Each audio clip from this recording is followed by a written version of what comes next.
এই সুন্দর ওয়াল হ্যাঙ্গারটা কিভাবে বানিয়েছি এটার ফুল টিউটোরিয়াল আজকে শেয়ার করব। তো চলো আজকে ভিডিওটা শুরু করা যাক। তো আমি এখানে নিয়েছি উলের সুতা আর তারপর নিয়েছি এরকম গ্লু গানের একটি স্টিক।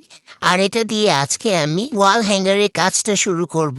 তো এই গ্লু গানের স্টিকটাকে আমি প্রথমে উলের সুতা দিয়ে পেঁচিয়ে পেঁচিয়ে একদম ঢেকে দিতে হবে, যাতে এটা কোনোভাবে বোঝা না যায় যে এটা গ্লু গানের স্টিক।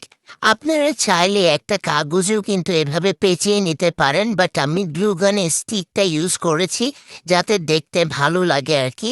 আর 20 টাকা হলে কিন্তু আপনারা এরকম একটা গ্লু গানের স্টিক কিনতে পারবেন। এরপরে আমি একটা কার্ডবোর্ড কেটে নিয়েছি আর সেটার মাপ অনুযায়ী আমি একটা একটা করে টার্সেল বানিয়ে নিব। আর টার্সেল বানানোর জন্য উলের সুতাগুলো রাউন্ড পেঁচিয়ে তারপর সেটাকে আমি কাট করে নিব। তারপর আমি বেঁধে এটাকে একটা টার্সেলের মতো করে নিব। আর এরকম ভাবে আমি মোটামুটি 7টার মতো টার্সেল বানিয়ে নিয়েছি আমি। আর এগুলোকে আমি যেভাবে কাট করছি, যেভাবে ফিনিশিং দিচ্ছি, আপনারাও সেম ওইভাবে করে নেবেন। আমি এরপর ধীরে ধীরে একটা একটা করে মোট 7টা টার্সেল বানিয়ে নিয়েছি। আর সবগুলো যাতে সমান হয় সেই জিনিসটা খেয়াল রাখবেন। তো এগুলোকে আমি এরপর আঁচড়ে নিব। আঁচড়ে এগুলোর ফিনিশিংটা নিয়ে আসবো। এগুলো যদি না আঁচড়ে নেই তাহলে কিন্তু এগুলো ফিনিশিং দেখতে ভালো লাগবে না। তাই আমি আঁচড়ে নিয়েছি। আর এরপর আমি যেটা করব, এরপর এটাকে সুন্দরভাবে আয়রনের মাধ্যমে আয়রন করে নিতে হবে, যাতে স্ট্রেট লাগে, দেখতে সুন্দর লাগে। এরপর সমানভাবে সবগুলো কাট করে নিতে হবে।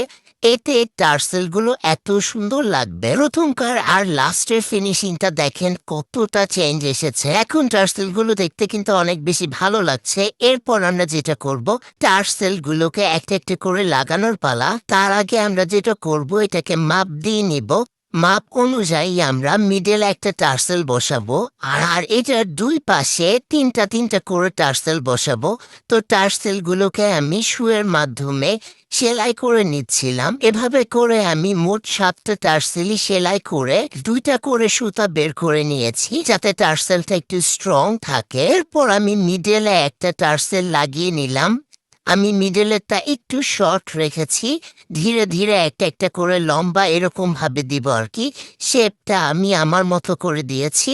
আপনারা চাইলে মাঝখানেরটা লম্বা রেখে পাশের গুলো একটু শর্ট করে দিতে পারে। আর আমার কাছে মনে হচ্ছিল এটা আমি একটু ডিফারেন্ট ভাবে করব। তো এই তো সবগুলো বাঁধার পর দেখেন দেখতে ভালো লাগছে। অ্যান্ড এরপর আমরা এটাকে আরো বেশি ফিনিশিং আনার জন্য এখানে আমি ইউজ করব মিরর টাইপের যে গ্লাসগুলো সেগুলো। তো আমি এখানে এই রাউন্ড শেপের মিরর ইউজ করছি আর পাশে ইউজ করছি চাকুনা শেপের মিরর। তো আমি এখানে চেয়েছিলাম এই শামুকগুলো অ্যাড করার জন্য, বাট এগুলো অ্যাড করলে অনেক ভারী হয়ে যাচ্ছিল। তাই ওগুলোকে বাদ দিয়েছি। আমি ফুল গ্লাস মিররের মাধ্যমে কাজটা করেছি।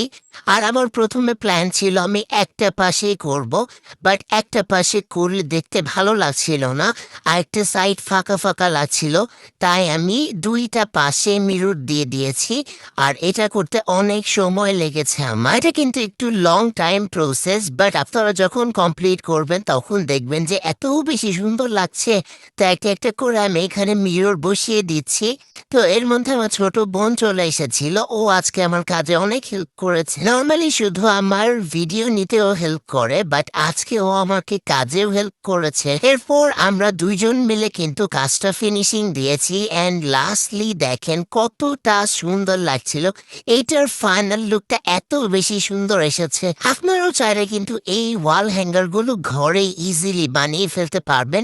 আর এগুলো কিন্তু অনেক কম খরচে বানিয়ে ফেলা যায় আর দেখতে অনেক সুন্দর লাগে। মার্কেটে কিনতে গেলে কিন্তু অনেক খরচ পড়ে যাবে, বাট আপনারা যদি ঘরে বসে এরকম সুন্দর ওয়াল হ্যাঙ্গিং বানিয়ে ফেলতে পারেন তাহলে কিন্তু বিষয়টা অনেক বেশি ভালো হয়। তো যারা যারা আমার ভিডিও দেখছেন অবশ্যই আমার পেজে লাইক করে দিবেন, আমার পেজের সাথে থাকবেন আরো সুন্দর সুন্দর ভিডিও দেখার জন্য। তো আজকের মতো এই পর্যন্ত, ভালো থাকবেন, সুস্থ থাকবেন। আজকের মতো এই পর্যন্তই। আল্লাহ হাফেজ।